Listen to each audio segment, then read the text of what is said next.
Éternel Dieu de gloire, que ton nom soit béni, que ton nom soit glorifié. Nul n'est comme toi, mon Père et mon Roi. Merci Seigneur pour ton amour, pour ta fidélité. Toi qui nous rassembles dans ta maison, ô Dieu. Merci, toi qui as permis, Père, que nous nous retrouvons en ces lieux pour glorifier ton nom. Reçois toute l'adoration et toute l'action de grâce, mon Dieu et mon Roi.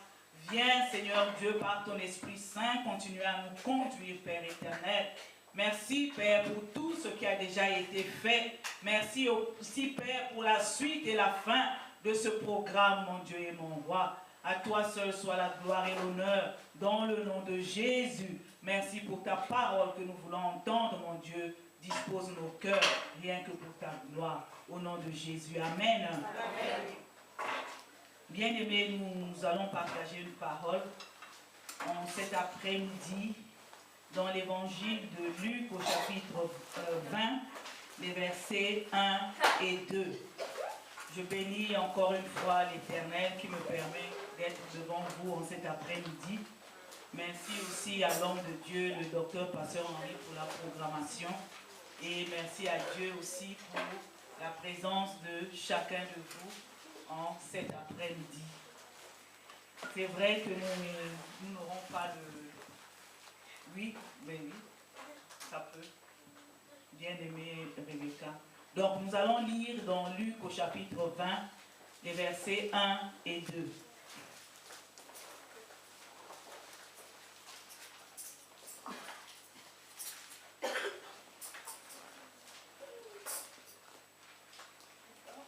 Luc 20, versets 1 et 2.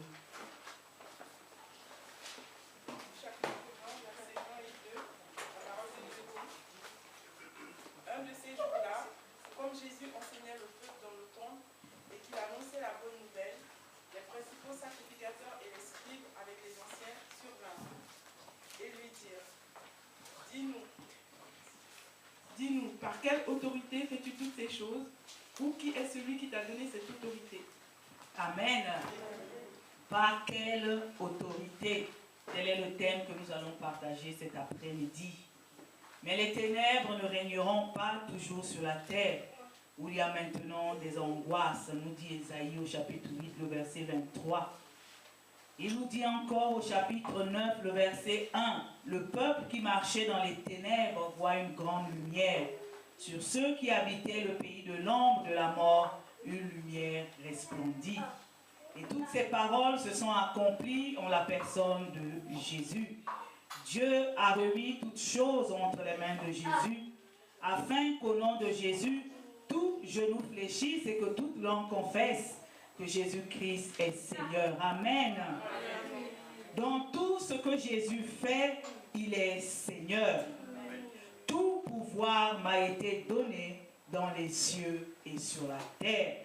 Nous dit le Seigneur Jésus dans Matthieu 28, verset 18. Bien-aimé, le Seigneur Jésus n'est pas là par hasard. Il ne vient pas pour accomplir, il vient plutôt pour accomplir le plan de Dieu. Le plan que Dieu avait mis en place pour le salut de quiconque croit en lui. Jésus, le pain de vie. Jésus, le pain de vie, venu réconcilier l'homme avec Dieu, car ce dernier s'était éloigné de Dieu par le péché. Dieu qui un jour avait dit: faisons l'homme à notre image et à notre ressemblance. Celui-ci ne reconnaissait plus celui dans lequel il avait mis son souffle.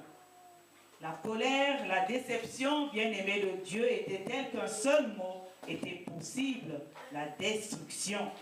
Bien-aimés, lisons dans Genèse au chapitre 6, les versets 5 à 7.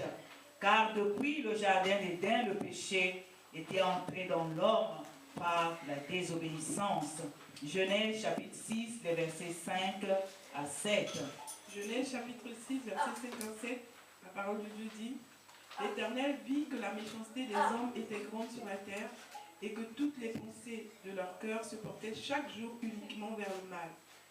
L'Éternel se repentit d'avoir fait l'homme sur la terre et il fut affligé en son cœur. Et l'Éternel dit: J'exterminerai de la face de la terre l'homme que j'ai créé, depuis l'homme jusqu'au bétail, aux reptiles et aux oiseaux du ciel, car je me repens de les avoir faits. Amen. Amen. Voilà, bien-aimés, la décision avait été prise. Et Dieu est un Dieu juste. Il n'agit pas à l'aveuglette. Il est Dieu qui voit les choses et agit en fonction des situations. Certaines personnes ont trouvé grâce aux yeux de Dieu parce qu'elles avaient obéi à la voix de Dieu et ont agi comme Dieu voulait. Ils ont trouvé grâce auprès de Dieu. Combien étaient-ils bien-aimés? Ils étaient peu nombreux. Nous avons le cas de Noé, lorsque Dieu a décidé de détruire par le déluge. Celui d'Abraham pour son neveu Lot. Ils étaient peu nombreux et le plus grand nombre était loin de Dieu. Et il fallait que cela cesse. Il fallait une solution et cette solution, c'est Jésus. Jésus, la solution pour les siècles des siècles. Pourrait-on dire Jésus, la crème des solutions? Amen. Jésus, comme le langage le dit, le tip-top des solutions. Amen. Parce qu'en dehors de Jésus, il n'y a aucune autre solution. Jésus fait partie du plan de Dieu pour l'homme. Il n'est pas apparu, bien-aimé, comme un cheveu dans la soupe. Dans le jardin d'Éden, Adam avait perdu son autorité à cause de la ruse du serpent et il était devenu vulnérable. Et avec lui, le genre humain. Et c'était la mort certaine dans tous les sens du terme. Bien-aimé, mort physique, non seulement physique, mais aussi spirituelle. Plus rien ne reliait l'homme à Dieu. Mais la justice de Dieu devait s'accomplir. Lisons Jérémie au chapitre 31, les versets 29 à 30. Qu'est-ce que Dieu nous dit? Nous avons dit que c'est un Dieu juste. Il gère les situations selon qu'elles se présentent devant lui. 31, le verset 29 à 30. Jérémie chapitre 31, verset 29 à 30, la parole de Dieu dit: En ces jours-là, on ne dira plus: les pères ont mangé les raisins verts et les dents des enfants en ont été agacés. Mais chacun mourra pour sa propre iniquité. Tout homme qui mangera des raisins verts, ses dents en seront agacées. Amen. Ce que Dieu veut, c'est que le pécheur se répande de ses péchés et vive. Jésus est là pour conduire à la vie éternelle. Dieu a dit, afin que quiconque croit en lui ne périsse point, mais qu'il ait la vie éternelle.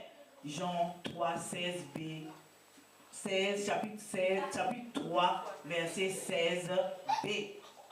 Or, sans la foi, il est impossible d'être agréable à Dieu. Il faut que celui qui s'approche de Dieu croit que Dieu existe et qu'il est le rémunérateur de ceux qui le cherchent. Amen. Quiconque croit. Dieu met en avant la donnée de la foi parce qu'elle est très importante et qu'elle est aussi essentielle. Amen. Quiconque croit, nous dit la parole de Dieu. On a le verbe croire, avoir confiance, être convaincu. Et celui qui croit, bien-aimé, est appelé croyant. Le croyant, nous dit le dictionnaire biblique, est celui qui croit ce que Dieu dit. De sorte que, nous dit Galates 3:9, de sorte que ceux qui croient sont bénis avec Abraham, le croyant. Amen. Abraham a été appelé le père de la foi parce qu'il a cru en Dieu et Dieu lui a imputé cela à justice. Pour être croyant, bien-aimé, il faut être un convaincu. Avoir confiance en la personne et en l'œuvre de Jésus-Christ. Est-ce qu'il y a des croyants parmi nous en cet après-midi? Est-ce qu'il y a des croyants bien-aimés? Est-ce qu'il y a des croyants?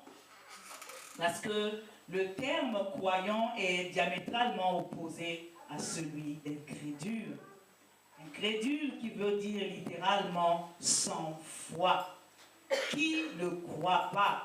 L'incrédule ne met pas sa confiance en Dieu et dans sa parole. De quel côté te trouves-tu, bien-aimé? Parmi les croyants ou parmi les incrédules? Tu n'es pas obligé de lever la main, mais tu peux répondre dans ton cœur, parce que tu le sais. Depuis le jour où tu as accepté Jésus comme Seigneur et Sauveur personnel à aujourd'hui, qu'est-ce que tu peux dire par rapport à cette question? Tu as progressé dans ta marche, dans ta relation avec Dieu, ou tu stagnes encore au même endroit parce que quelque chose t'empêche d'aller plus loin avec le Seigneur? Est-ce une situation difficile que tu vis? Est-ce une situation difficile que vit l'un de tes proches? Qu'as-tu fait de ta foi? Ou bien, est-ce un péché que tu chéris, que tu aimes tellement, à tel point que tu t'y accroches et ne veux pas lâcher? Peut arriver des moments où tu l'abandonnes un certain temps et après tu cours le ramasser pour te recouvrir de nouveau. Nous l'avons entendu, bien-aimé, la parole de Dieu dit, or sans la foi, il est impossible de lui être agréable. Et lui, c'est qui? C'est Dieu bien-aimé. Pourquoi revenir sans cesse, bien-aimé, sur une situation pour laquelle tu as demandé pardon à Dieu?